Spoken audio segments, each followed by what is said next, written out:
ये दुर्भाग्य है कि आज भी जनता जाति के आधार पर वोट देती है। जब जनता जाति के आधार पर वोट देगी तो ये लोग भी उसी तरह की बातें करेंगे। मुझे जनता का वोट नहीं चाहिए, इसलिए मैं कह सकता हूं ये बात खुलकर। इन लोगों को जनता का वोट चाहिए, इसलिए ये लोग खुलकर नहीं कह सकते। अब ये अभी गुप्ता जी बड़ी बड़ी बातें कर रहे थे। मोदी जी ने 4 जातियां बता दी, गरीब, महिला, किसान। अरे भैया, मोदी जी ने जातियां बता दी तो बता देने से क्या हो जाती हैं क्या जातियां? आप बाकी जातियों के जाति प्रमाण पत्र बनवाना बंद कर दीजिए, या गरीब के ही जाति प्रमाण पत्र बनवाइए, महिला का ही प्रमाण पत्र बनवाइए। सब कुछ कागज से होता है ना श्रीमान इस देश में, कह देने से कुछ नहीं होता ना। अगर मैं कह दूंगा कि मैं फलानी जाति का हूं तो नहीं माना जाएगा ना, कि जब मैं कागज दिखाऊंगा तब माना जाएगा। तो मोदी जी ने कह दिया, ऐसा संभव नहीं है कि मोदी जी कह दें तो ये जाति बदल जाए। जाति है, ये कड़वा सच है, मानना पड़ेगा, लेकिन उस जाति विशेष के व्यक्ति को जो लाभ मिलना चाहिए, जो कमजोर जाति का व्यक्ति है, वो लाभ नहीं मिल पाता, चाहे सरकार किसी की भी बनी रहे। बहुत अब मनुस्मृति में क्या लिखा है, श्रृंग वेद में क्या लिखा है, पुराण में क्या लिखा है, इन सब बातों का यहाँ क्या मतलब? सरकार का काम ये नहीं है ना।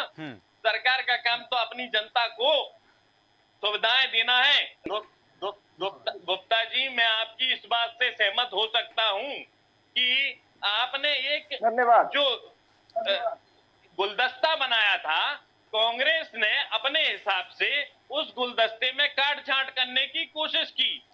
मैं मान सकता हूं आपकी इस बात को, लेकिन अगर कांग्रेस की तरफ से इकोनॉमिक सर्वे की बात की गई तो इकोनॉमिक सर्वे की बात आपको भी सहमति पूर्ण स्वीकार कर लेनी चाहिए थी। इसमें बुराई क्या थी? देखिए सूरज जी, आर्थिक आधार पर सवर्णों को आरक्षण की व्यवस्था भारतीय जनता पार्टी शासित केंद्र की और प्रदेश की सरकार ने शुरू करी है।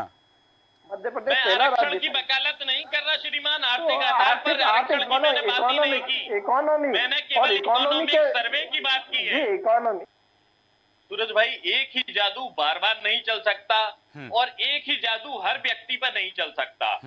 जो एक भारतीय जनता पार्टी ने जिस तरह से लोगों को रिझाने की कोशिश की, या उनका जो एजेंडा रहा, एजेंडे से वो वर्ग जो है प्रभावित नहीं हुआ। क्यों नहीं हुआ? उन कारणों की समीक्षा करनी होगी, क्योंकि वो जो वर्ग है बड़ी मुश्किल से अपने जीवन का यापन कर रहा है। उसके लिए आज भी कोई धर्म बड़ा विशेष मुद्दा नहीं, उसके लिए मुद्दा है उसके रोजगार, उसके लिए मुद्दा है आवास, उसके लिए मुद्दा है शिक्षा, स्वास्थ्य जैसे बुनियादी जरूरतें हैं।